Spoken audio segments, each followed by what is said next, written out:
நமக்கு துரோகி யாரு எதிரி யாருன்னு தெரியும். ஆனால் எதிரியும் துரோகியும் விட ஆபத்தானவர்கள். அந்த துரோகியும் எதிரியும் தற்காத்து நிக்கிறான் பாரா, நம்ம இனம் சார்ந்தவன்.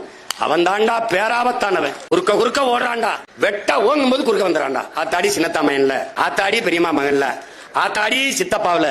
இதிலே தாண்டா நம்ம இது. இனிமே அந்த பாவம் பார்க்க கூடாதா, ஏறி அடிச்சிட வேண்டியதான். கொண்ட கொள்கைக்கு லட்சியத்திற்கு எதிராக பெத்த தாய் தந்தரே வந்தாலும் நமக்கு எதிரிதான். இங்கே போர், லட்சிய கூட்டத்திற்கும் ரசிகர் கூட்டத்திற்கும் இடையே போர், சண்டை. தமிழ் தேசியனத்தின் உரிமை விடுதலை என்ற புனித கனவை, உயர்ந்த லட்சியத்தை கொண்டிருக்கிற சித்தாந்தமா சினிமாவா, இதாண்டா சண்டை. சாதாரண அரசியலாடா நம்ம எடுத்து வைக்கிற அரசியலை இந்த நாட்டில் எவனாவது எதிர்கொண்டு சும்மா என்ன சொல்லிட்டே இருக்க, நீயே பயந்துருவா என்னையா இந்த வருத்து வராப்ல அப்படின்னு கொள்ள வெறியில் இருக்கேன். தம்பி, எல்லா வேதனைக்கும் ஒரே மருந்துதான் சாதனை தான். இதைத்தான் அறிவாச அண்ணல் அம்பேத்கர் எல்லா துன்பப்பூட்டுக்கும் ஒரே சாவிதாண்டா ஆட்சி அதிகாரம்.